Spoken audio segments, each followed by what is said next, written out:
Ryan. Gifted. We are live on Learning Basketball podcast for on Playback for the one and only Playback League Pass rankings. But before we dive in, how you doing today? Feeling pretty good, man. Excited to be linking back every time we talk basketball. It's pretty fun, so I'm definitely excited. Hey, absolutely, man. It's always fun hopping on your stream, hopping on mine, talking with Steven, talking some Magic, talking some NBA. We bounce a lot around a lot of different topics here, but today we're doing the same kind of thing. I can't wait.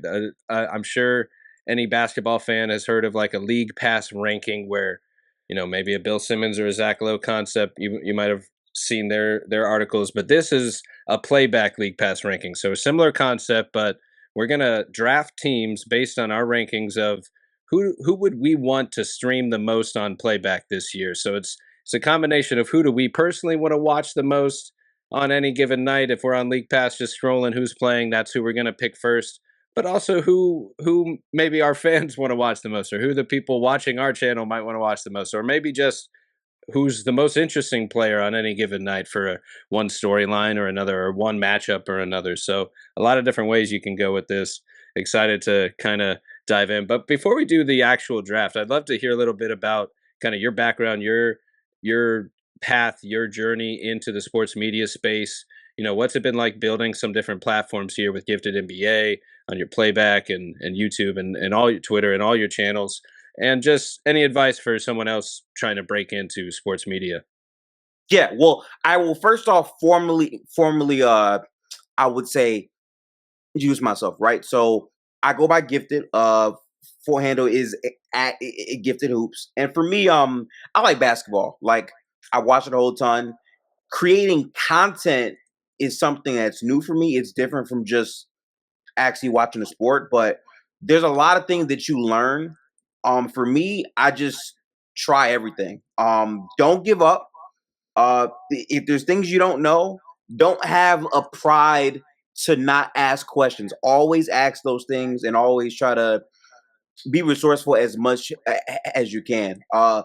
Playback has been fun because for me, it's a new challenge to like learn all types of I would say different types of live content and how to properly segment and really create these things. So it brings that, I would say, creative side out of me more. And it's going to be great because watching these games live with people is a different feeling than just by yourself. So it's fun and it definitely enhances the overall content experience for me.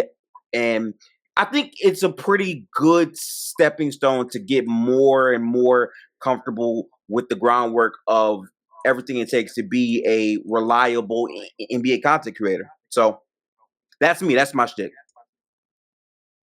No doubt. I totally agree. I mean, just combining different technology and modern technology and the community of basketball fans and online basketball fans, and being able to just simply break down the game live as it's happening without having to maybe do what I did 5 years before Playback was out here, and just like which I'll still do at time to time, but break down a game live where I'm like clipping a game, writing down my thoughts and tweeting those thoughts out.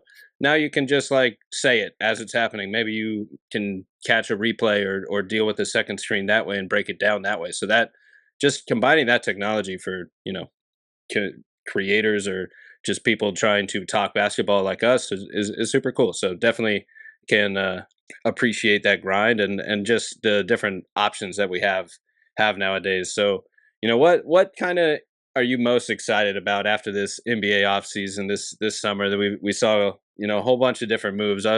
Before I name them all, I'll let you pick, what are you most excited about for this upcoming season from all the summer moves?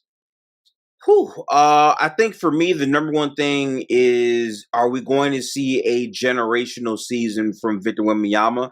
For me, his growth as a player very much intrigues me.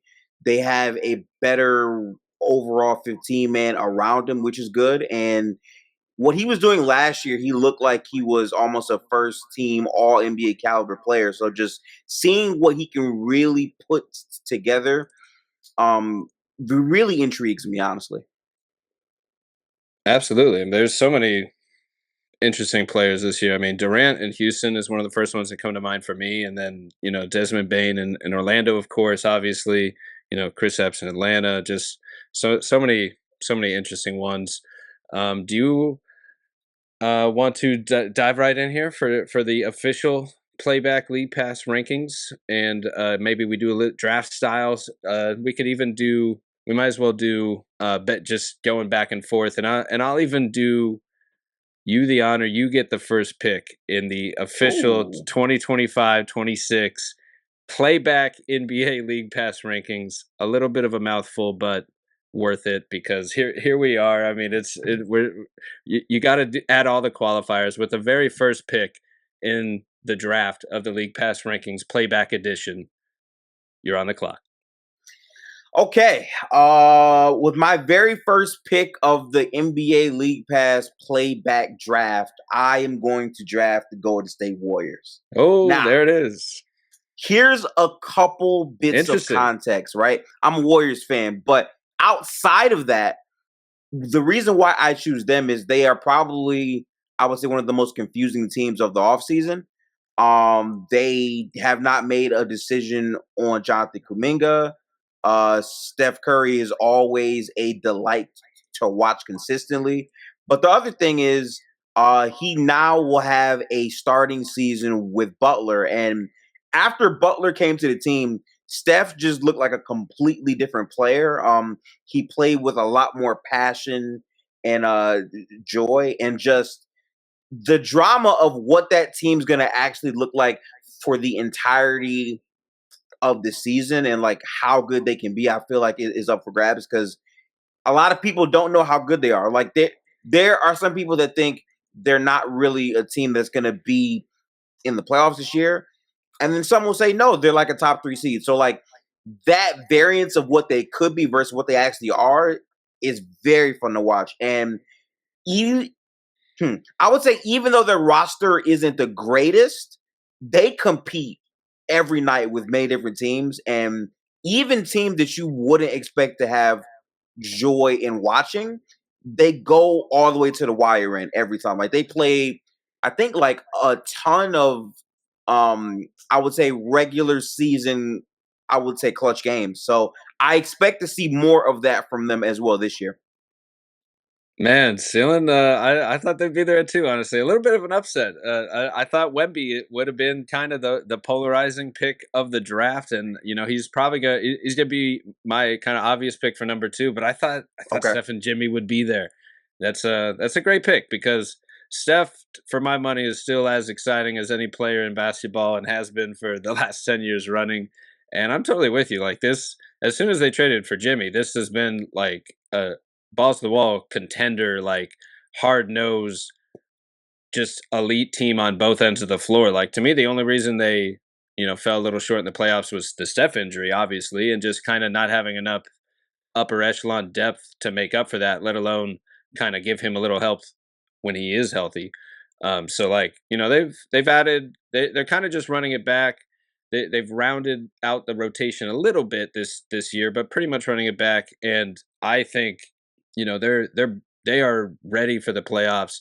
Obviously, there's a big swing factor with Kuminga and Moses Moody, how that plays out with obviously Kuminga coming back, and then just how the rotation shakes out with Steve Kerr playing them. But they're going to need them, and that's the talent they'll need to go over the top. And honestly, on a night to night basis, like they are must see TV. Like we have a few different tiers here, and when you think of the top tier of must see TV teams, that's the Warriors, and it has been. They are a league pass darling for 10 years running. So the ultimate pick. Definitely think they're sleeping, giant contenders just waiting for the playoffs to bring out that 16 game playoff mode, as Draymond likes to call it. So I'm gonna go Wemby, Spurs, number 2 pick here. Got to do it. We got De'Aaron Fox and Wemby, ready to go. We get to see all the dynamic with kind of the loaded backcourt. How will all these different guards mesh with Wembanyama on a regular basis? That's big time. Who's going to stand out most? Dylan Harper, one of the top picks, or will it be Castle? Will it be Fox? Maybe it's all 3 of them. I think that'll be super interesting. And Wembanyama is just must see TV. Like he is the definition of this. Like he is going to be must-see TV for the next 20 years, probably, as long as he stays healthy. They're if they're on League Pass, I don't know a soul that's choosing pretty much anyone other than these two teams pretty much any given night. Like that they were kind of in a tier of their own to me when thinking about this kind of exercise. Like at the end of the day, if one of these two teams are on, you're probably going to throw this team on. Like that's just who these guys are. But people feel differently about different players, and there's definitely some popular players here throughout the top of it. So we're back to you with the third pick. Okay, third pick of this draft for these teams. For me, I have to go Oklahoma City. My reasoning for choosing them over Houston, because I had them, I would say here, is because of just how dominant they were last year. Like, how much that will translate this upcoming year. I would say most importantly, Chet Holmgren is the main guy for me, because before he got hurt the first time, he looked like a completely different player. He played phenomenally well, and if he can reach that ceiling again, it's gonna be like a much different story for just how even more dominant this team can be. And this, like, this is a team that could have broke the all-time wins record last year. It was possible, but they had so many injuries. It's just hard to like consistently reach that form all season long. So they're a team that like I think has a real chance to actually repeat. And most teams nowadays, can't really say that. So for me, I have to go with them as my third pick. You got to do it. That's a great pick. Chet's development is huge. I can't wait to see kind of how his jump is in the next year or two, and kind of where he lands as like the ultimate number two next to Shea, or is there a little bit more where he can take over as some sort of unicorn next level? He already is a unicorn, but it's an cool. Will be cool to see how high he can push it, his potential. Obviously, running back Shea MVP with an all-time defense. I mean, you hit it on the head. Like this is one of the greatest defenses of all time. They have one of the greatest players of all time, most efficient scoring guards, elite defenders in Shea, surrounded with one of the greatest team defenses and just collection of defensive rosters throughout the roster. Lou Dort, J Dub, Chet, Caruso, I Heart. Like it's just way too much talent before you get to their third team that's also loaded with plus defenders and prospects that could replace the first two teams in a year or two. So great pick. And a little lower on my league pass rankings, only because we kind of know what you're getting with them. Like we know their elite defense, we know they're going to bring it. But they Shea alone and Shea and the Chet factor kind of make them like in this top tier as good of a watch as anyone. Like you're getting one of the like mid-range assassins in Shea, high volume foul drawer, makes tough shots, cool pick and pop relationship with Chet, and just like the all-time hustle energy team out there. So great pick for number 3. I got to go with the Nuggets here with number 4. Ooh, Jokic. okay. Jokic is still the best player in the world, according to just about every stat you look at. And I think for a few years running, he's been holding that title down. And this might be the most depth the Nuggets have ever had. So this is one of the arguably one of the best Nuggets teams we'll see. You could argue it's better, deeper, more talented on paper than the championship team. Now, obviously, after the fact, you signed KCP that summer, or a trade for KCP that summer that proved to be the perfect trade for the perfect floor balance for that lineup, where, it's hard to argue that this is going to be a better offseason, but they bring in Cam Johnson. They bring in Tim Hardaway Jr., they bring back Bruce Brown. They bring center depth and get the confirmation that they're going to have the backup center, Valanciunas, I believe it is. So like it could be the best depth that this team has really ever seen, especially around Jokic. So you get depth, you get shooters, you get win now veterans around Jokic. Like we're not dealing with like Jokic and a couple of injured, hobbled guys that like are only halfway there half the time. Most likely, you're looking at 2 to 3 All-Stars when available, in Jamal AG and Cam Johnson supporting player level talents around Jokic, and then just really smart, well balanced depth of like shooters with Tim Hardaway and Bruce Brown's energy, play finishing, point fill anything roles, and another prodding center who can recreate a little bit of what Jokic does in that style, at least without having to change the identity completely. So super, just always a fun watch just to throw Jokic on, watch that Jamal Jokic 2-man game, arguably the best 2-man game in the league, like for 5 years running at least. So, always fun to just throw them on. And with AG in the dunker spot, like it's just one of the best, most fun in sync offenses you're going to find in the NBA. So hard to go wrong with a top 5 pick here with the Nuggets. Not a bad pick, honestly. I'll take it. I'll take it. That puts you up with number 5 pick here.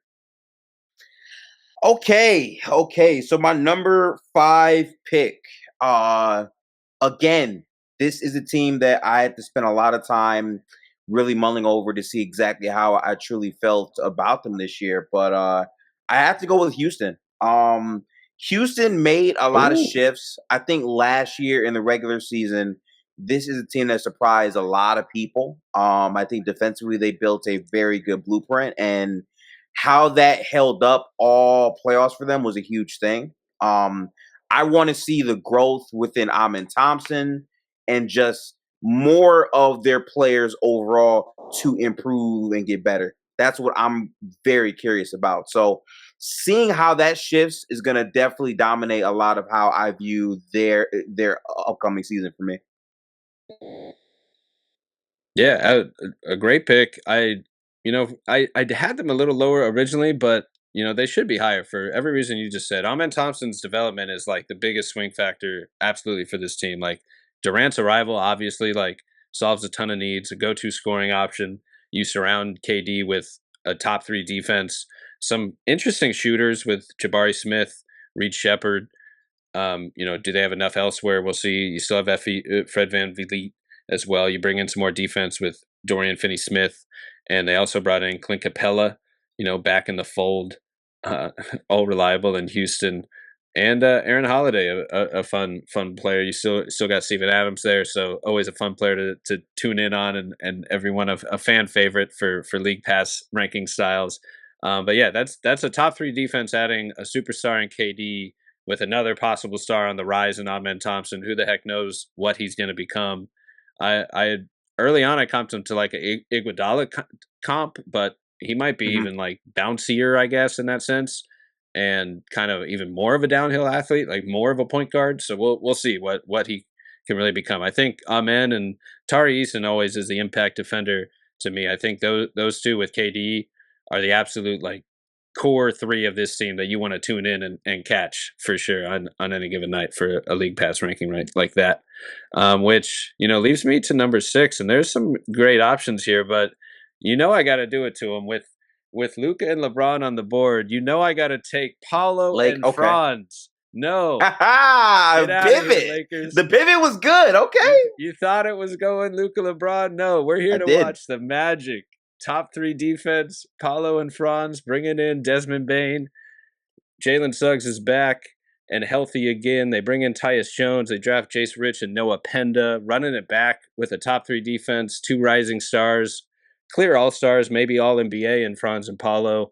You got Suggs, all defense proven. Desmond Bane could, be a third all-star, and the clear ultimate fit. We've talked about him a ton on this podcast, all the different ways he could stretch the floor for this team. I mean, count me in for this Magic season. I think they're going to be must-see TV. The could become like America's sweetheart type of favorite, like this year's Thunder or Pacers team of seasons prior, where like they're the ones that take a huge jump, and everyone loves the energy of this defense and the hustle they play with, and Paolo's swagger, Suggs' energy, and they'll be a fun league pass night for watch for just about any night this year. So they always show up. That's what is best about this team. But had to do it to them with the opportunity there with to take the Magic over the Lakers. But okay, I respect the good pick. I think for me, I'm gonna come out of left field with a team that no one's gonna have this high, but I will. I have the Chicago Bulls as my next pick. And Ooh. my reasoning for the Bulls is they were a team that, you know, as quiet as Oh kept, man, was I one of did the not most see this interesting. coming. I know, right? Like they were It a just team hit that me. like really, really had down to the wire games near the middle stretch towards the end. And it's like every game, win, lose, or draw, was a movie because we were not sure of what was going to happen. You have the Josh, I would say, Giddy resurgence with like the game winner versus I think LA was huge. And then you just had multiple games where it's like it came down to like single possession games. And they were just a thrill to watch. Even though the team wasn't a great team, it was fun hoops to watch. So I got the Bulls right here. A lot of people will not agree. That's fine. But for me, I got to add the Bulls up here. Hey man, the Bulls. What a pick! I'm glad we're doing it Wow. this way because I wouldn't have had the Bulls anytime soon. They're like two tiers down for me. Like they're not a team that I normally want to watch between their lack of defense. But you're making a good case. And to be fair, after all those trades, the Giddy's play style, like the pace, was a lot more fun. And Kobe White's explosion, like I get it. Yeah. There are some exciting players and play styles to see, but man, is there like one prospect you're most excited? Obviously, you got Matas Buzelis, but they just made another big draft pick with I believe it was Noah Sengu. I really like that pick for them. I think he could be like he was like the highest potential guy on the board, give or take at that slot. So I kind of like that potential fit as like a high energy downhill like rookie to kind of like see how him and Matas kind of pair up for the future of the team. So there is some prospects to watch there, but I gotta say they were not in my must see TV rankings. They were Mm. in my these teams might not win half their games, but they'll be kind of fun to watch rankings. I feel that. I feel that. I like it. I like it. So with the next one, I got to give back some respect to the Luka LeBron Lakers. I do love watching Luka and LeBron. You never know if this could be the last season we get LeBron, even though we'll probably get a little heads up for a retirement or something like that for once it's his turn to go. But I gotta, it's the purple and gold. I actually think they're gonna be pretty good this year. Like I don't see why Luka and LeBron are going to have a bad team with those two on your team. I think that their IQ and pairing is enough, and LeBron should naturally kind of not fade, but kind of transition into more of like a play finisher, big four, smart. He's already high IQ, but like can kind of be a super connector instead of have to create everything from scratch. Now that he has Luka on the team and he can kind of play off of that, I think there's a lot more there. And LeBron just seems like better. He'd be more naturally paired off ball in that kind of pick and roll type of relationship there. But I'm just interested to see how JJ Redick works out this offense next year with two in the fold, the full off season. Obviously, DeAndre Ayton now. What's that going to look like? Will Luka and Ayton kind of unlock a pick and roll lob threat relationship that Luka always kind of maxes out on his teams, and like Ayton kind of benefited from Chris Paul a little bit. It's not his normal game, but if you can get that out of him, that could be really effective with his height and just that tall standing reach and strength and size that Ayton kind of brings to the table there. So going with the Lakers because they are kind of must see TV. If you got Luka, LeBron, and the Lakers on, I think a lot of people are going to tune in just about anytime. Hey man, it's a very fun team. I like that team as well. They were definitely up there with me for sure. So I'm not mad at that pick at all, honestly. I like it. That puts you up with the ninth pick. At 9, I have the Detroit Pistons. Listen, I have season tickets this Okay. year. I'm All a right. native Detroiter.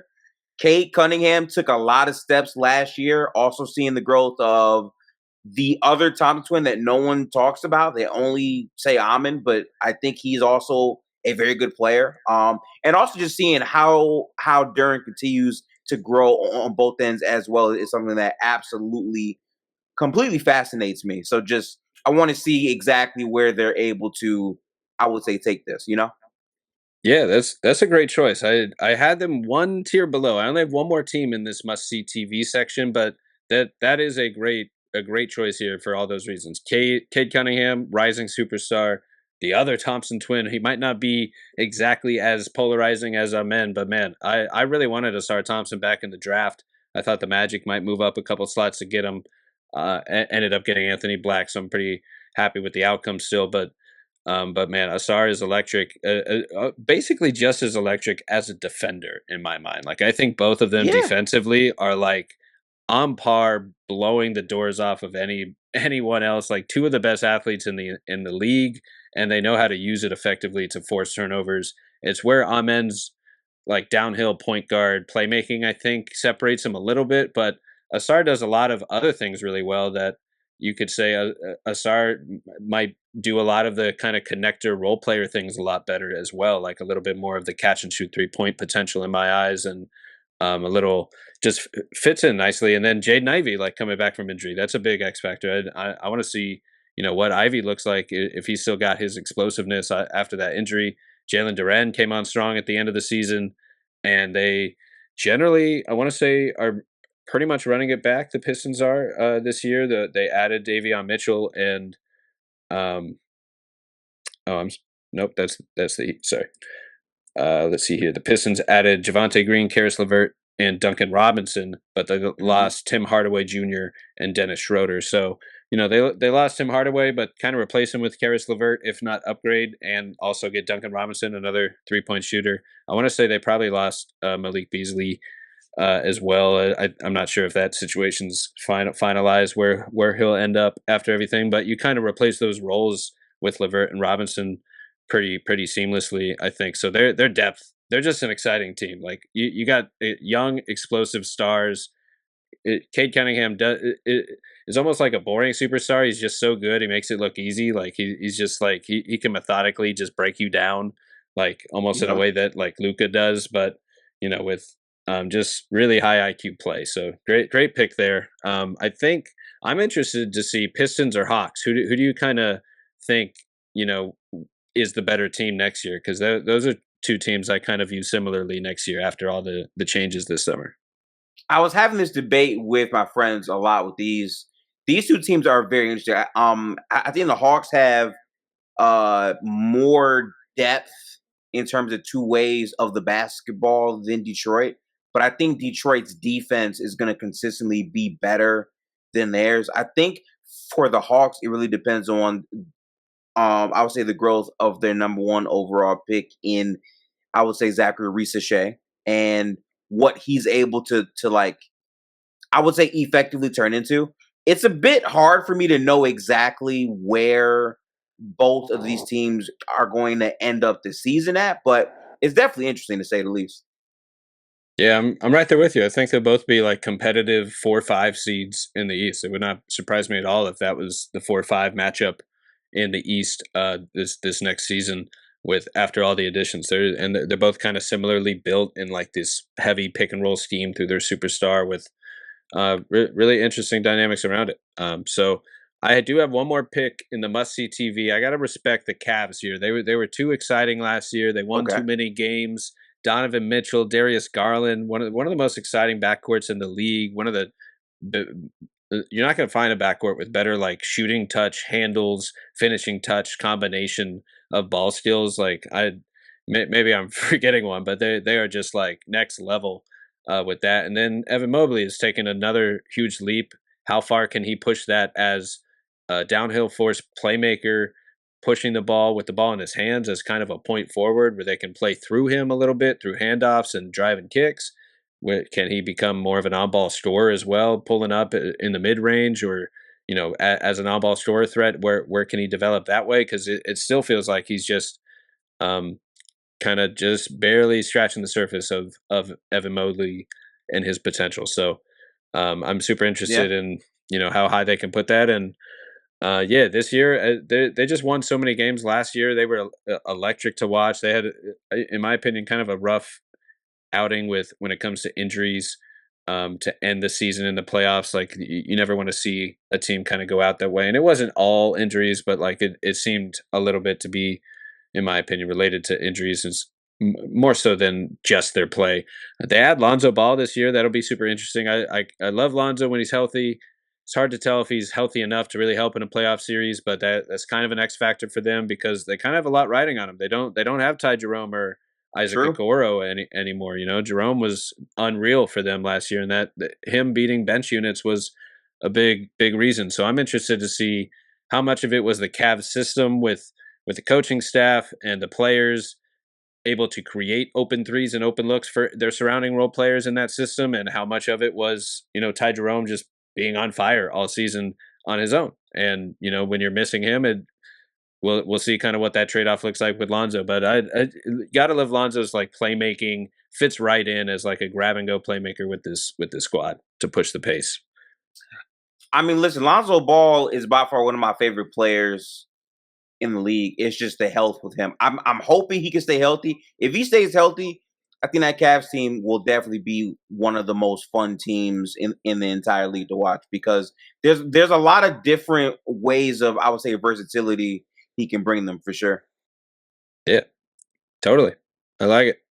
11th pick, and that is the end of my must-see TV tier. I'm not sure if you have the same exact kind of tier set up as I do here, but if you have any left in that must-see TV, quote unquote. But that's it. I had the Spurs, Warriors, Nuggets, Magic, Lakers, Thunder, Cavs, and Rockets in that top tier for me. I had one more. I had one more team. All right. Here we go. The last team that I had in that tier for me was, I would say, Minnesota. There it is. Minnesota's interesting for me because I was not high initially on the Julius Randle pairing, and they had a pretty up and down season. I really want to see what year 2 looks like. And year after year after year gets better consistently. So seeing how he continues to grow as a player, something that also very much intrigues me. Yeah, I mean his development, Anthony Edwards from 3-point. He was one of the best shooters in the league last year. Like it was really impressive efficiency, and part of that is internal development. Like he was better not only on catch and shoots, because I thought it was not only but primarily due to like Julius Randle's playmaking to unlock Ant shooting, which I'm sure was part of it for the catch and shoot numbers, but it was actually his off the dribble pull up numbers that really impressed me for Anthony Edwards last year. Like they were off the charts, one of the best shooters in the league. And like he was taking those shots, but he wasn't making that high volume, high efficiency until last season. So like if that's a trend that continues, that's an unguardable player who can hit any pull up three and explode to the rim with ease. And I mean, talk about which brings me to the next tier of what I kind of view this team on, which is star player on a heater. If Anthony Edwards is like on one, everyone's going to be tuning in. Like that's the moment you see Ant's got 30. It's the third quarter. He's absolutely 5 of 7 from 3. It's time to turn in for Ant. He's on that list, and there's some other players on that list where I think the league kind of does that on any given night. But I think he's near the top of that list, where it's like if he's on a bender, he's one of the most explosive, dynamic, entertaining shooters, dunkers, scorers in the league, period, if not number one when it comes to that kind of stuff. Definitely, for sure on that. And as for the Wolves, they lose Nickeil Alexander-Walker, a big one, to the Hawks, who's a really underrated signing there. But you bring back Joe Ingles, a classic name, fan favorite. Julius Randle and Naz Reid are back as well on some long-term deals. So you have really impressive depth. I have been like loud wrong on the Timberwolves for both of these past 2 trades. Like I didn't think the Twin Tower look was going to work either time, and they've proved me wrong. They beat Jokic in the playoffs. Like they I think that was the first goal, and they accomplished it. And now it's kind of brought into, okay, we can hang with the juggernaut in the West at the time. Now it's probably the Thunder. Now let's just build out a team around Anthony Edwards and Rudy Gobert. Now we have Julius Randle's playmaking in the fold. Continue to build that depth. Naz Reid brings an interesting wrinkle with his shooting and defense and mobility. But Randle was absolutely incredible last year. He can't be understated enough. And Gobert brings it in the regular season at the very least as a defensive anchor, rim protector, day in and day out for the past like 10 years running. And, he does hold his own in the playoffs. It definitely seems to help him when he doesn't have to be the one man anchor and can just kind of be like like anyone would want to be a help side rim protector who guards his own man, not responsible for the entire defense, which can be really tough for anyone. But it's just not what I think he does in the playoffs. But the Wolves, like we said, you're tuning in for Anthony Edwards when he's on a heater. So the next one on that list for me, I think, is pretty obvious. Giannis Antetokounmpo, the Bucks. If Giannis is on one, if he's dunking all over the place, he's got 30 or 40 points, he's 10 rebounds, 2 steals, 2 blocks, or even better. Like you're tuning in to see Giannis go off, especially if he's the marquee matchup of the night. The Bucks as a team, I don't know if they're in that must see TV category this year. They were the first cutoff for me, just because we don't exactly know what the rest of the roster is going to kind of look like around him, because it's a little bit different. They had a lot of turnover, but they end up with some Magic players: Cole Anthony, Gary Harris. That'll be kind of interesting. They make this huge move for Miles Turner, kind of very, very interesting to see one of the homegrown Indiana Pacers who's been there like either almost a decade or close to it, and immediately go from NBA Finals, finally made it to the biggest stage, to join one of the closest teams' biggest rivalries of the Eastern Conference in Milwaukee, biggest rivalries with stars, with Giannis. And Milwaukee goes all in one more time on trying to make Giannis happy, to keep Giannis and do whatever it takes. Like, he was over the Lillard thing. He wanted Miles Turner. That's what happened. They got their guy.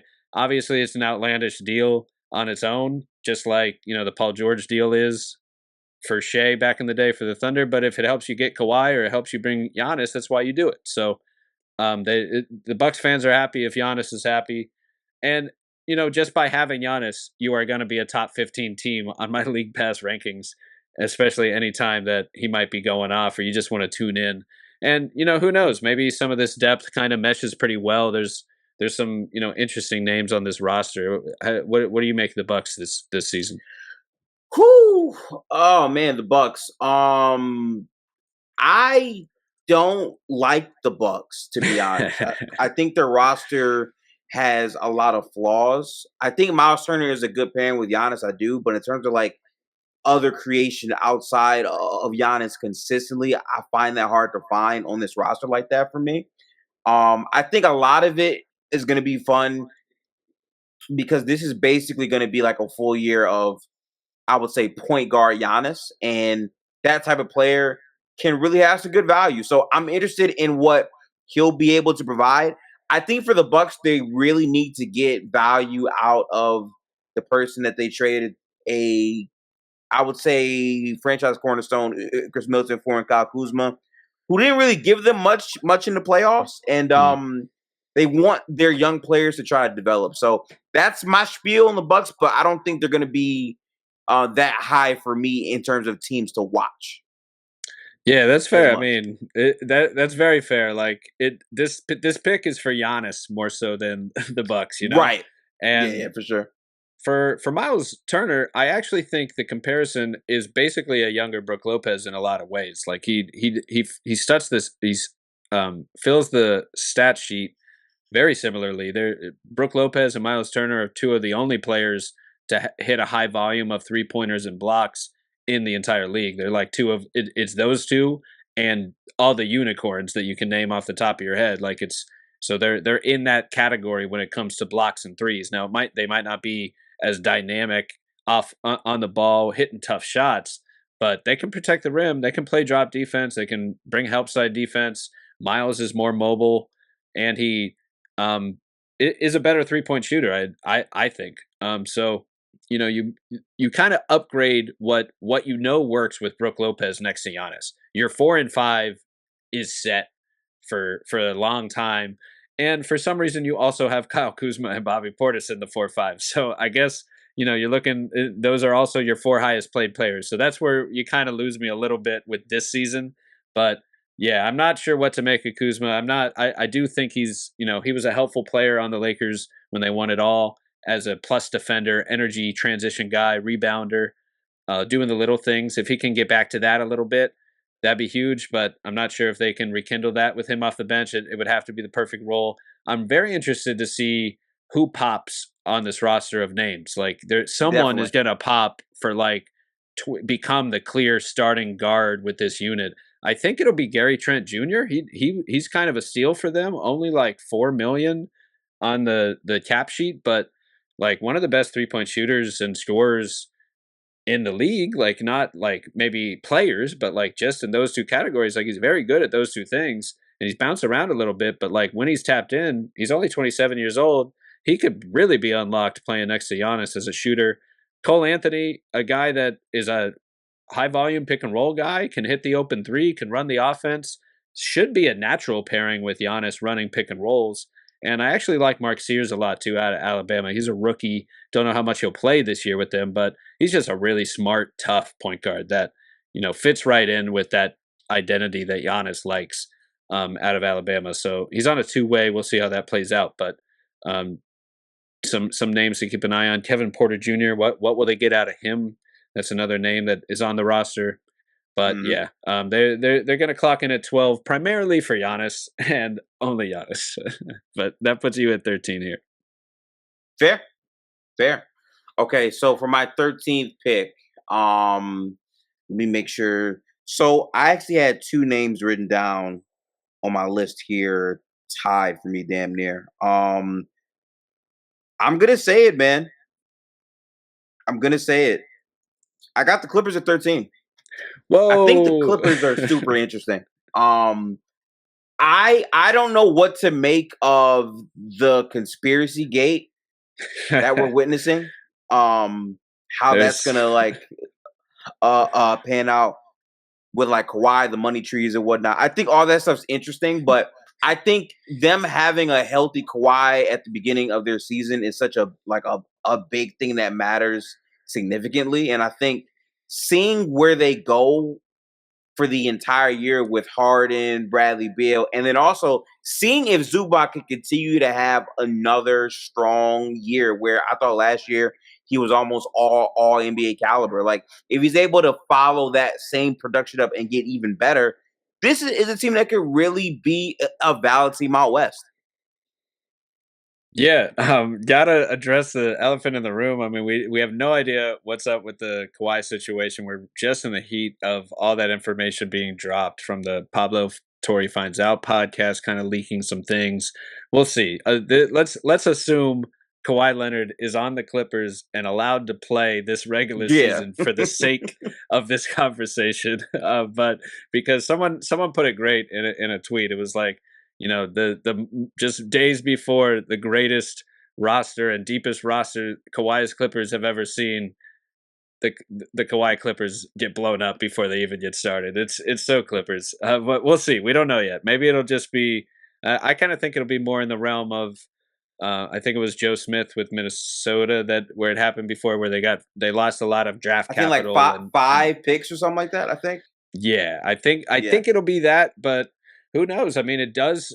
There was a technicality that they could go after the Kawhi contract itself as well, so that'd be quite a game changer. But let's just assume they got everybody for the sake of it. I mean, come on, you hit it on the head with kind of this roster. There's a ton of interesting storylines that just make this team watchable. Obviously, if you're a fan of any of these veterans, Bradley Beal, John Collins, Brook Lopez, Chris Paul. James Harden, Nicholas Batum, and you just want to see them win. My guy, man. Yeah. There you go. Like you just want to see that guy win because he's been around forever. I mean, Batum's been, a heck of a player, super smart player everywhere he goes. So you want to see them win. So, that's a reason to tune in. You want to see, like you said, Zubac, I thought was defensive anchor, all NBA worthy, basically as much as Harden. Like Harden kept the offense afloat.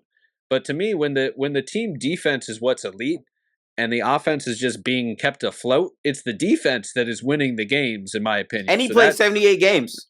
Yeah. He was, he was reliable. Yeah. I got to ask Ty Lue about like how involved he was, and he raved not only about like his defensive impact, but his versatility, his ability to pick up schemes defensively and just understand everything and run everything very seamlessly and switch between it. And then also, I didn't even ask, but he just said like the offense, like he was got way better too. That raving about him as an offensive hub for them, as like a playmaker, kind of a short roll passer with Harden kicking out, scoring at the rim, scoring on post ups. Like just a really versatile player for them. Super high impact and like basically as important. Like Kawhi is their best player, and arguably Zubac was as important as Harden for their success last year in my eyes, and I think most people. So I I mean, agree. totally. And like this is incredible depth. Like Chris Paul is probably your sixth man. We don't even, who knows what we'll see from him in the regular season. Will he kill bench units, second units, or will he wait to the playoffs to kind of keep his legs fresh for then? I'm interested in that. Like I do want to kind of see this group of players that seems like they've been knocking on the door get a little bit of success. I think it's better for everyone when everyone has a ring. That is great because like then we don't have to I'm with deal you. with the nonsense of like Oh, he didn't have a ring. Really? right, Yeah. right, discrediting them just for the one ring. Like we obviously we can credit multiple rings and all that, but like if Harden's going to be discredited for not having a ring, like let him get one on a great team. But at the end of the day, winning does matter for the legacy. So that all gets baked in. So it's an interesting debate there. But you just kind of want to see this group finally get over the hump once at least once. That's what I'm saying. I'm with So you. I hear you. So with the next pick, and that they're on that same tier with me. Like if Kawhi or Harden are going off, you're going to want to tune in. Bradley Beal could go off. They got three guys that could pop off any given night like that. And I'm also want to see how Beal and Harden handle point guard duties. Beal's got a little point guard in him too. Chris Paul, another point guard. Like who's going to be running the offense, initiating? Who's going to be scoring? Will everyone just kind of take turns because there's so many ball handlers out there? Like super interesting for a lot of reasons. With the 14th pick, I am going with the Hawks, the Trae Young Hawks. We hit on them a little earlier. I think they, like we said before, could be a 4 or 5 seed right there with the Pistons. Let me hit pause here. I still got you there. Yeah. Mm-hmm. Can you hear me? All right, cool. Yeah. I was hearing something. All right. So with the Hawks, yeah, I think they're going to be as good as the Pistons. They obviously brought in Kristaps, and I say as good as the Pistons, like kind of similar to last year's Pistons rise back into that 4 or 5 kind of range as a playoff team. The Hawks bring in Kristaps Porzingis, the ultimate pick and pop threat for Trae Young. Never had any type of player like that. They add Luke Kennard and Nickeil Alexander-Walker, some good shooting depth. Brings like Walker brings like a different dynamic than Trae off the bench, or probably as the sixth man. And I really like the complementary 3-guard rotation anytime that works out with, Trae, uber offense, Dyson Daniels, uber defense, Nickeil Alexander-Walker bringing a little bit of both, where you can kind of play any three of them together. They all bring a little bit different things to the table, and they still all complement Trae. You can probably even play all three of them together because of their length and versatility on the defensive end. So that's super interesting. We get to Capella's finally gone, and Porzingis is in, which to me could really unlock Okongwu a little bit, finally open the door for him to get more reps and playing time. Onyeka Okongwu, big fan of his game. And then Asa Newell they drafted. He was always a perfect fit in Atlanta. Like he's going to be an impactful, in my opinion, he's likely to be an impactful rookie for them because he just does a lot of things well, and he landed in the ultimate perfect situation for him. Like there's very sound player. Yeah. Yeah, like he's the ultimate like defensive energy guy, play finisher, uses his wingspan effectively, incredible offensive rebounder, and just gonna fit in perfectly next to Trae Young. Like you couldn't ask for a better player, in my opinion, pretty much to play with as a play finisher like him than Trae Young. Like that effect, I'll compare it forever to like a Shot Marion to Steve Nash or even Aaron Gordon playing off Nikola Jokic. Just that strong defensive ace, big wing that can hammer home dunks with power in the dunker spot and alley oops and do all the little things right next to your superstar offensive player that can create those looks for him and make life easier. So, that goes for a lot of their guys, but Newell, Okongwu, Porzingis from 3. And then, like you mentioned earlier, Risa Shea and how he develops. I think the key for the Hawks has been surrounding Trae with defensive versatility, high impact, smart defenders, and guys that can dribble, pass, and shoot a little bit more to kind of get away from just the D and 3 guys and just get a little bit more versatile and do it all around Trae. So I think Trae himself is definitely on this list of like he could go off any given night. He could be hitting logo threes. He could pop for 30, pop for 40, and you're gonna tune in when Ice Trae is closing out a close game with 30 points already on the books. Absolutely on that. We 100% are right there with that. I agree with you there. I feel it. We're about just about halfway through here with the 15th pick. I figure we'll go through this tier here and then maybe a speed round to end it on our rankings here. So I'm still in the star player on a heater tier for me. I got another 5 or so teams in this tier. Who you up next with 15? All right. So at number 15, when it comes down to players on a heater, this is a team that I can't lie to you, man. It's very confusing, okay? I have Memphis.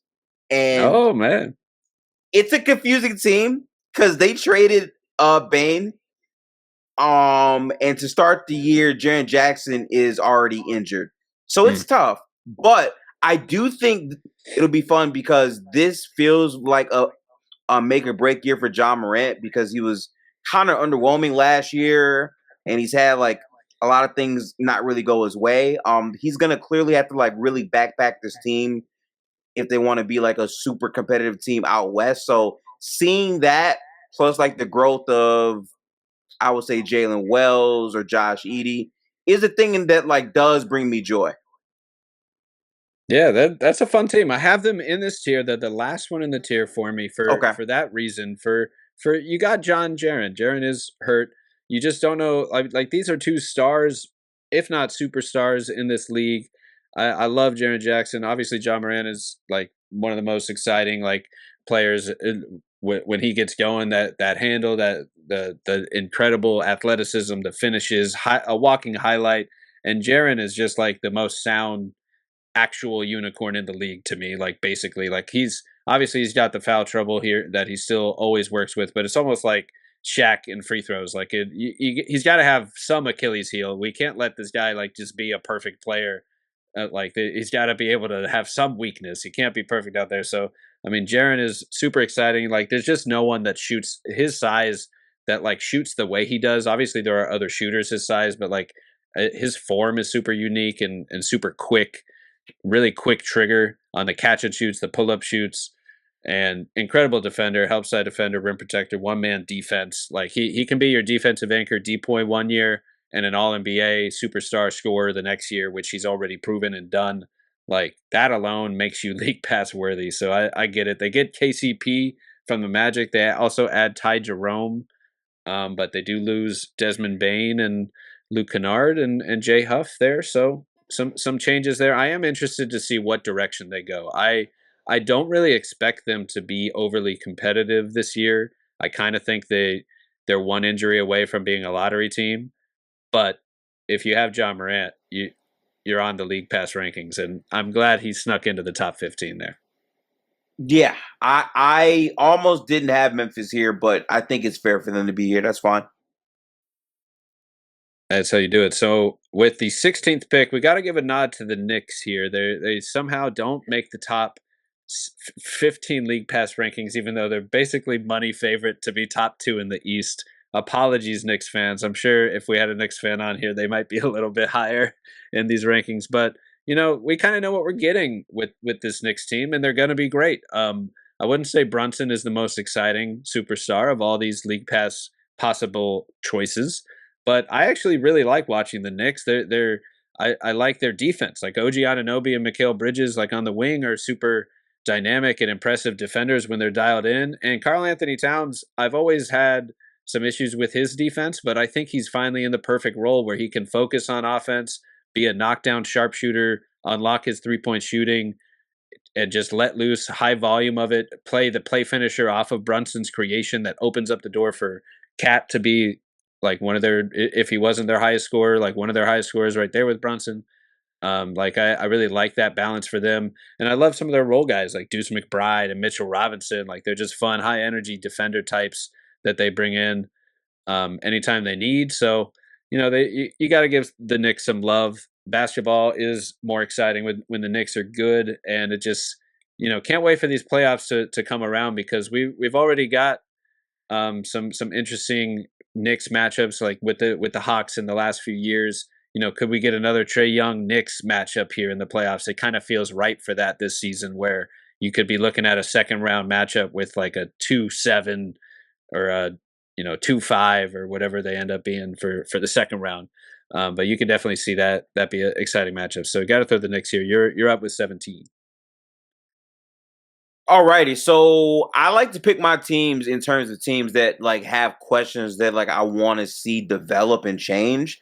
A lot of my teams at the bottom are teams that I'm just I don't have as many questions on. This team is a very questionable team, to say the least. So I think they're fair enough to be mid tier for me. I have the Raptors right here, mainly because I'm Oh, confused. They have a lot of yeah. bodies on their roster. We Yeah. don't know the direction of it. How good of a player is Barnes really? Can Brandon Ingram reach the highs that we saw a couple years ago when he was asked to be the number one option versus, I believe, the 60 plus win Suns in the playoffs and played really, really well to his credit? Can he channel that? And just more importantly, like, what are the Raptors doing? They're a very confusing team. They keep doing the Project 6'8", 6'9" stuff. Which one of these guys are gonna pop? Is this the Grady Dick year where he turns into Klay Thompson? I got questions. I got questions for them. That's a great shout here. Definitely a team with more questions than answers. I really like a lot of the individual talent. I don't love the fit of them together, but Yeah. I'm interested to see how it plays out. I'm a Scotty Barnes fan, and if anything, like I think he's a real guy, and I also kind of think Brandon Ingram is a good defensive playmaker, but I don't love the shooting fit necessarily with them. And um, let's see here, you hit on a lot of great points as like Grady Dick. I do want to see like, is there a leap? Like it looked like early on last year there could be, and then maybe it kind of fell out. Will Emmanuel quickly kind of step up and be more of like the clear guard for this team moving forward? How will Elijah Martin and Colin Murray Boyles very much fit in with the culture? And I really love CMB as a prospect, and it's just another one where I'm just not sold on the fit until I see it with these guys because I think there's too much overlap with CMB, Scotty Barnes, and Brandon Ingram with their downhill playmaking, their kind of versatile defense can go hand in hand. It can complement each other in a way as well. So those things can be complementary, the defense and the playmaking. But if they're all best with the ball in their hands, getting downhill, and none of them are that strong of shooters, I'm just not sure how exactly it's going to look in the half court. So that's definitely a big question for me. But I really want to see them succeed because I really enjoy watching those players. With Yeah. the next pick, I gotta give the NBA Finals Pacers team some love here. I feel like we're missing Halliburton, but something tells me they're still gonna be not as good, but they're gonna be competitive. They're gonna be back in the playoff mix, and they're not gonna like fold over. They still have Andrew Nemhard and Pascal Siakam. They I think they're going to maintain a lot of their similar play style, even though what's interesting is Halliburton, I think, was really the fulcrum of them playing that way, and he allowed them to play that with that pace. But it was so contagious that I feel like the rest of the team just kind of started playing it, and that became their play style. So I think they can maintain it. Now, how will it look without Miles Turner? That's another huge departure. Halliburton's injured, I believe, the whole season or most of it. You do get Jay Huff. Let's see if he becomes something of a stretch 3-and-D guy at center to replace some of that for Miles. But obviously, he's not going to be that echelon of players. So I still think they are going to be a fun team to watch, especially if you're looking for League Pass. You want to see somebody pop up Pascal Siakam or Andrew Nemhard could be one of those guys that pops off. Like they could step up with more opportunity and be the lead guys on a solid playoff team this year. Like it would not surprise me at all if they're fighting at least in the play-in tournament, and if not above that, and definitely competitive between their coaching staff advantages, their depth, their play style, and still having two-way depth around them for throughout the roster. But that puts you up with the 19th pick. All right. At 19 for me, I have a team that I wanted to put a little bit higher, but I feel like I'm more confident in what their direction is going to be, and I have the Blazers here. I think the Blazers are a very frisky team. We don't know exactly what they look like offensively. The pop of what I believe Shaden Sharp could be is very intriguing. I would also say the growth in I think their players as a whole, but specifically if they can see Donovan really emerge this year as their big, and then also what is Scoot Henderson? I feel like this is a make or break year for Scoot because next year Dame's going to be back, and we know how that goes. So he has a lot to prove, and just the continued emergence of I would say Denny Avdia, who had a really strong close to the end of his regular season. So there's a lot of moving parts there for the Blazers, honestly. Yeah, this is a great League Pass choice. Like this is the ultimate League Pass kind of team in a sense because they're they're super exciting to watch, but they're not full of like obvious names that the average fan is going to tune in to see. They did just trade for Drew Holiday. They have some really exciting young talent at a lot of different positions. Toumani Camara, one of the best of young defenders in the league, he's really popped for them. Definitely think they're going to be an interesting roster and a competitive team. I have them one tier below, the top of the tier below, where I'm not actually sure they're going to like win half their games, but I do think they're going to just be a fun, competitive team. And honestly, they are, I do think, going to be a better team than they were last year.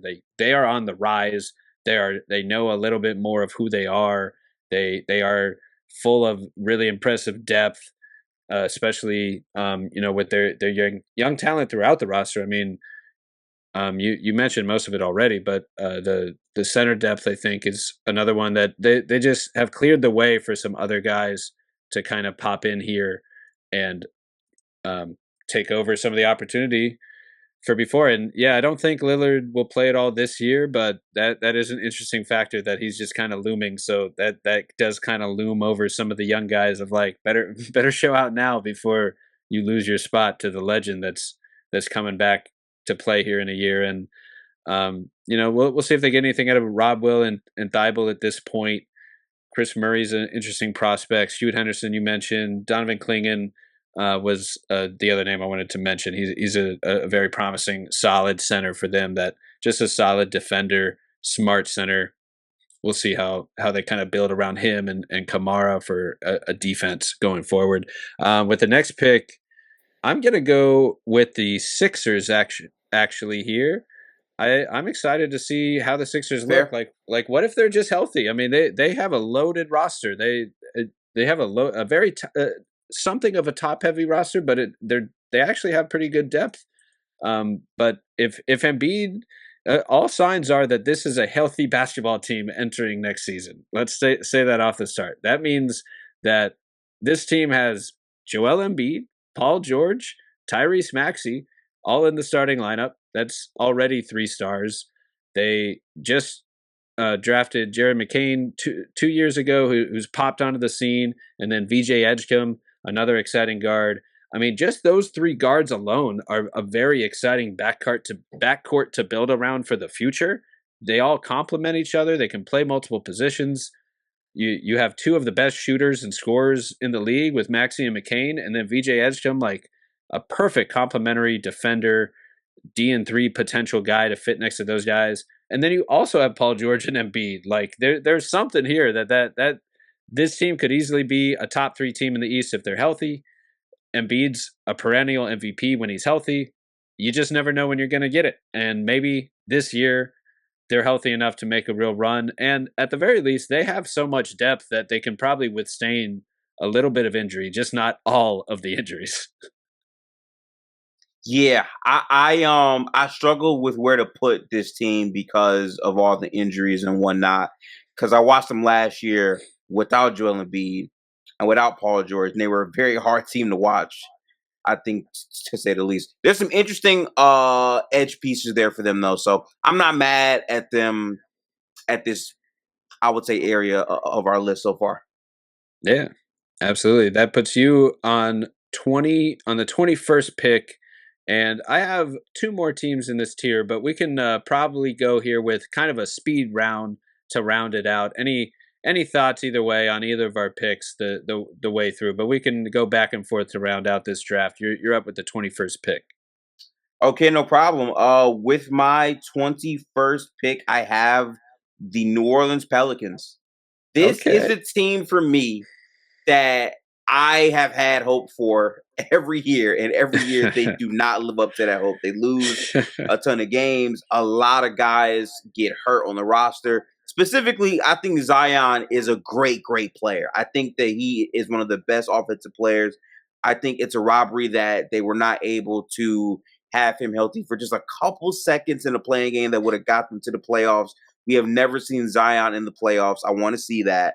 I think they have a very interesting roster. They made a ton of questionable decisions, to say the least, in the offseason with like the draft trades and whatnot. So I think how that fits is interesting. And also the growth of Trey Murphy and what he can be, because he did a lot of impressive things towards the midway point of their season. So I have the Pelicans here for me.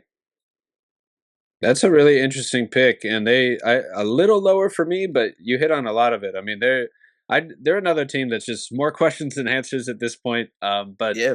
Zion Williamson is still one of the most exciting players in the league. He is league pass worthy on his own when he's healthy. He draws the most double teams in the league by a mile when he's out there. It's not even close. No one can single handedly stop Zion from scoring. They have to double him. They have to foul him. He gets to the rim at will. That alone is a league pass worthy team. Now, you know, the rest of the roster is why they're probably a little lower than everyone else.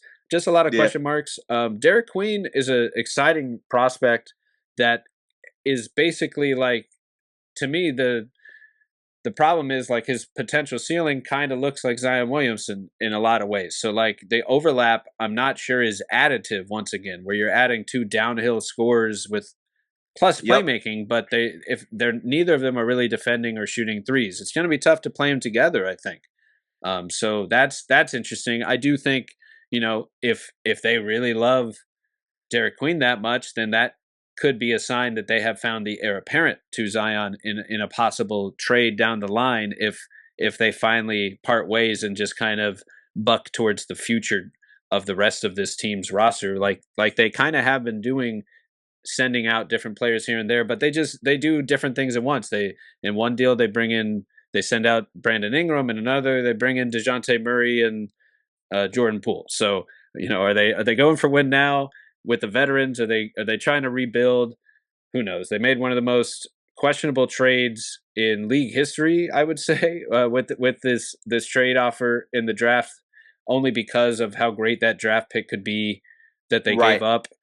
But that's kind of what they explained it. That's really how much they valued Derek Queen. So that's kind of where we're at. All their dice, all of their cards are on Derek Queen. They also obviously drafted Jeremiah Fears.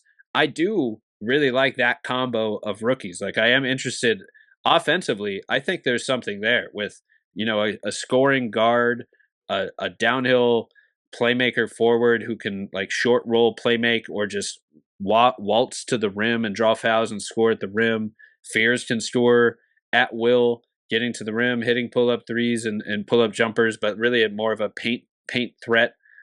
He's not the most explosive vertical athlete, but a super explosive, accelerating past his defender at the point of attack.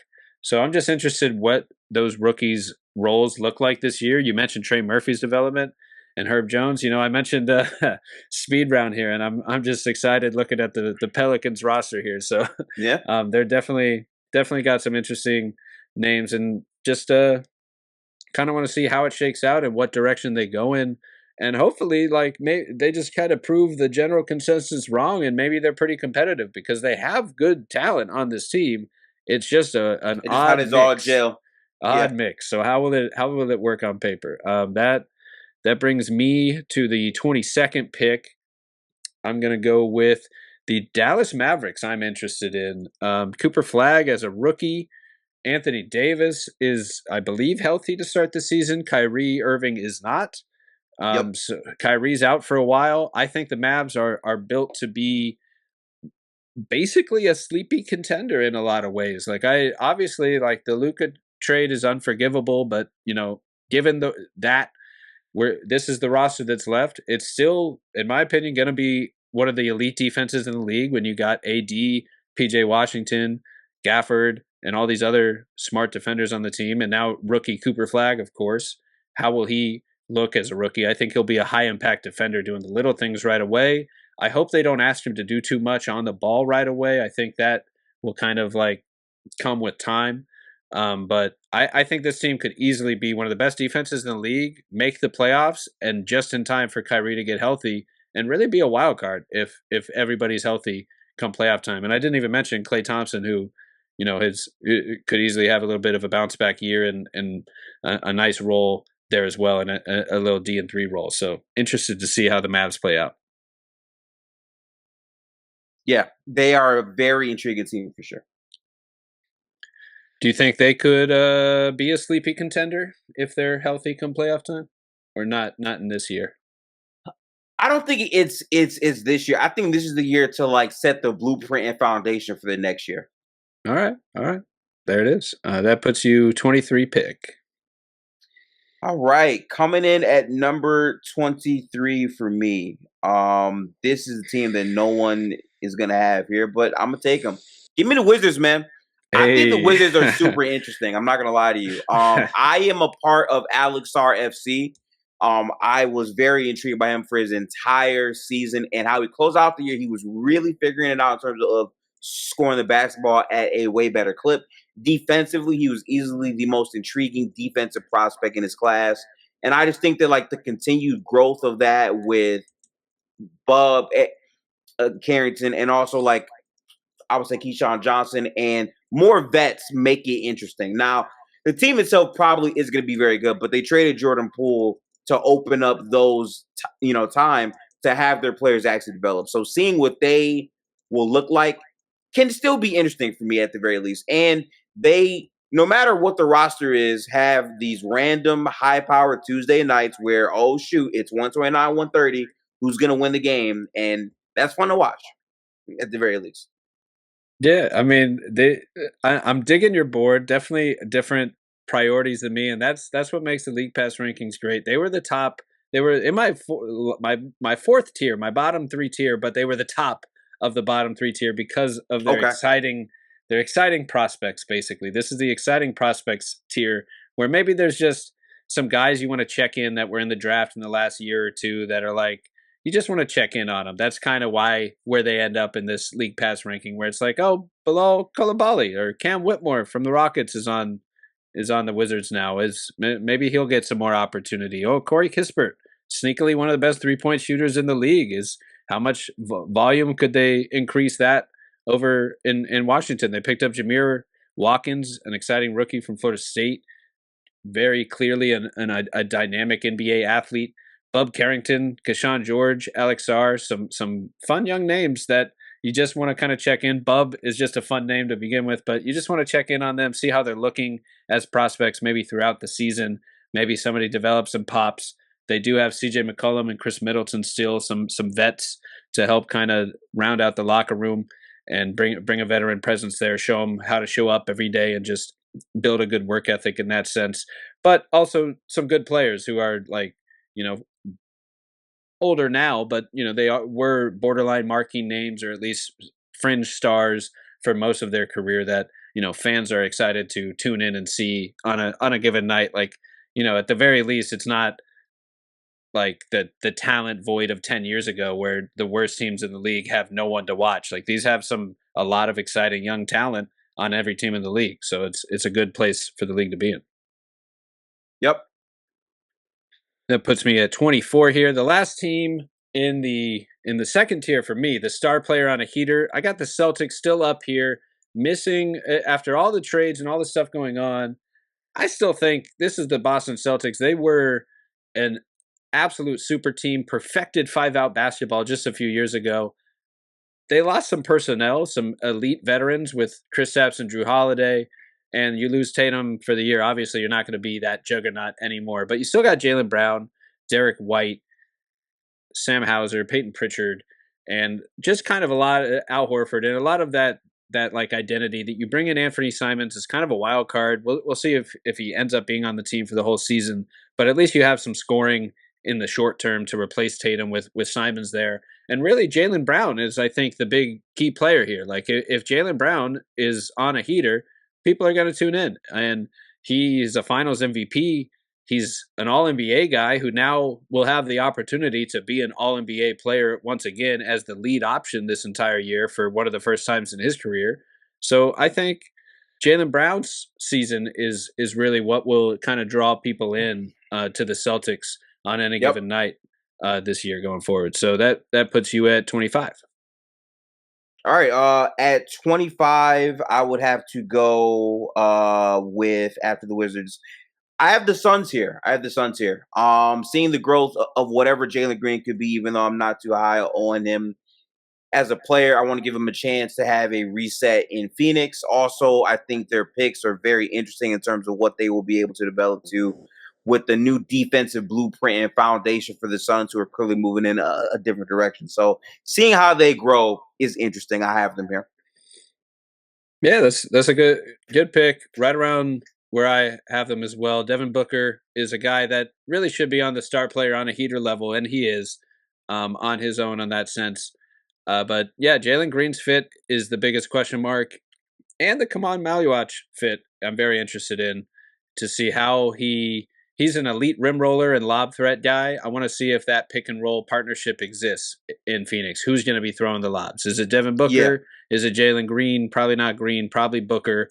Probably Devin Booker running the entire offense, I would hope. Maybe there ends up being something there where you get two elite tough shot maker stores in the backcourt and you're able to kind of funnel out an offense around that. But I'm just not sure they have enough playmaking otherwise, unless they're able to take advantage of that shooting gravity to kind of create it for everyone else. So that's where I think they'll fall a little short here. But they should be fun to watch. They have some exciting talent that we just hit on there. I'm going to go with the Hornets with the 26th pick. This is kind of the ultimate, one more ultimate league pass team mentioned here, where they might not win half their games, but I think they are going to be one of the most fun, competitive teams in the league on just a night-to-night basis, where you have LaMelo Ball, Con Knipple, Brandon Miller, just running and gunning, taking LaMelo Ball taking any shot he wants, Con Knipple playing very sound basketball, running pick and rolls and playing connector, Brandon Miller hitting tough shots, and both Ball and Miller now able to do more off-ball catch-and-shoot three-point shooting off of Knipple's playmaking, I think, is going to be interesting. They have brought in Ryan Kalkbrenner as well, strong center, Liam McNeely, some rookies, but they're putting a lot of faith in rookies in year one probably, but these are all rookies that really fit well as potential role players in the NBA next to creators like LaMelo Ball and Brandon Miller. So they have their stars in place. They took a high-end star connector in Knipple who can play with them or play with future stars down the line if they enter the tanking waters one more time, and got some really good role players. I think they're going to be super exciting to watch. Shout out to my guy. How am I blanking on his name? Terrence Mann? No. Yeah. It's about the backup guard? Yeah. Who just re-signed there? Who just re-signed there? Having an awesome season. Ausar's Mann re-signed in Charlotte. There was it Terrence Mann? Yeah, that it's gonna drive me crazy. All right, yeah, all right. We'll go with him. Mm-hmm. I hear you. All right. So who do you got here with the 27th pick? This is where things become less interesting. I have the Brooklyn Nets. They are a franchise that, quite frankly, Trae Man. Trae Man. Sorry, yeah, it was driving me crazy. It was Trae Man. The Terrence Man is Florida State as well. He's a great player. Wait, But wait. I said so Trae. I meant to say Trae. My fault. But yeah, we got there. Trae, man, we but got yeah, it. You but had yeah. it. So he's back. Yes. You're up. I got the net. I got the Nets. They are a team that, quite frankly, is carried by their coach and his creative schemes. But talent wise, they have a lot of young talent and guys that, to me, just don't really play basketball well. There's not much interest there for me. I got to be honest. They drafted a lot of guys that can't really shoot but can pass. That are like more so project guys. So this year is going to be more of a developmental year for them. I guess for me, seeing what famed podcaster I would say Michael Porter Jr. could do should be fun to watch, and also how much Cam Thomas is going to be going for that bag this year should be fun as well. So for me, I got the Nets right here.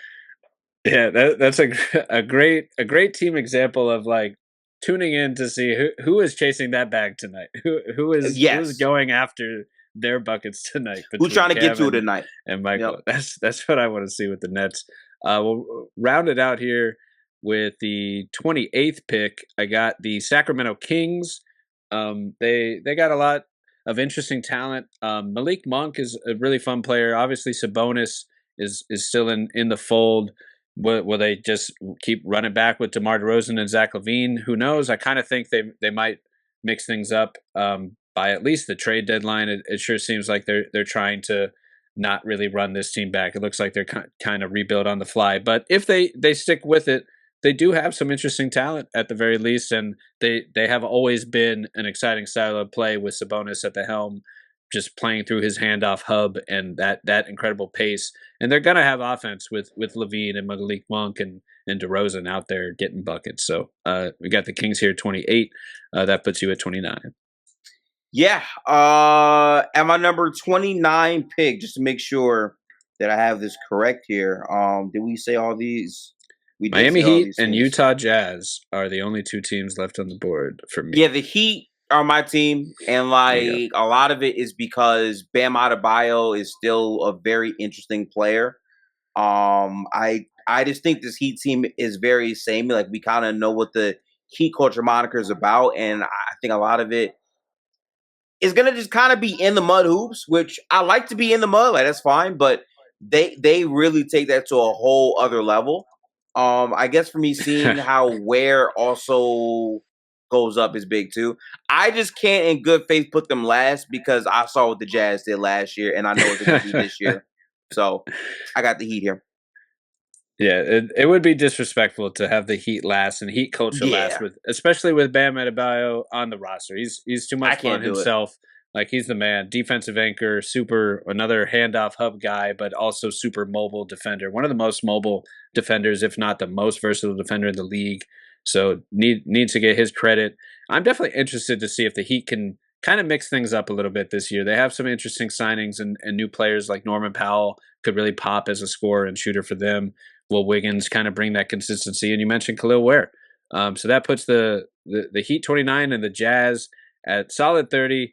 We're going to be checking in on Ace Bailey, and that's probably about it with the Jazz. But we'll keep an eye on them in general. Maybe keep an eye on the Tankathon rankings a little bit as well. They lost a lot of their prospects this year, but they bring in one of the most polarizing rookies, and I think people are going to be interested to see how Ace Bailey looks right away from the start. So that is a reason to tune in. And when the last team on the League Pass rankings still has reasons to tune in, the league is in a good place. Colin Sexton, an exciting scorer. Isaiah Collier, an exciting prospect guard.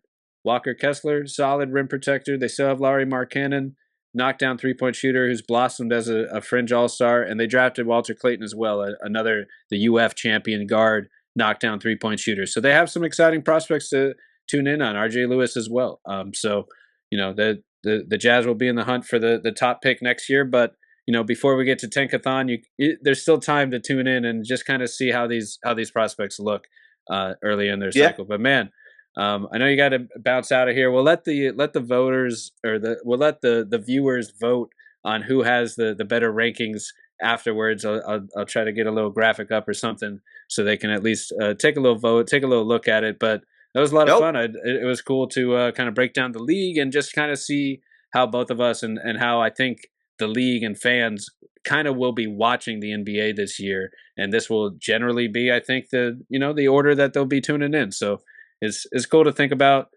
and just a fun exercise because ultimately this is entertainment. This is a product for the fans to enjoy and watch and kind of as something to watch. And I think that element gets lost sometimes in kind of the whole product as a whole. But the NBA is back and can't wait to kind of dive in to how it's going to look this season. Thanks a lot for taking the time today, Gifted. Got to check out all the Gifted Hoops ats there. You can see them on the screen at Gifted Hoops. You can find him everywhere. Check out the playback anytime he's live, and we'll be doing it again. Thanks for taking the time today, my man. Absolutely, man. It was fun going through all 30 teams in the NBA currently on my channel. I'm still trying to navigate through my own full breakdown of all 30 teams. I'll be having Ryan pretty soon as well to get to that later this month if possible. But fun times, man. Tap in everywhere, all things Get the Hoops, and make sure to like this for Ryan. He's a great creator. Continues to grow more and more and more. It's going to be a fun NBA season for the both of us, man. I'm excited. Hey, I really appreciate it, man. Thanks for the love. Thanks for taking the time, and we'll definitely make it happen. Can't wait to tune in this year. We're back, baby. The NBA is back. Let's ride. Have a good one. Yes, yes, sir, man. Have a good one, Ryan.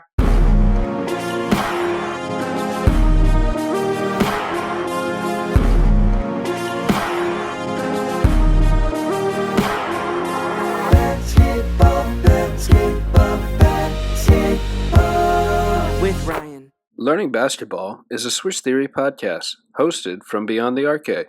Hey, that's me. You can find my work on Twitter, YouTube, Substack, and check out the team's writing at theswishtheory.com.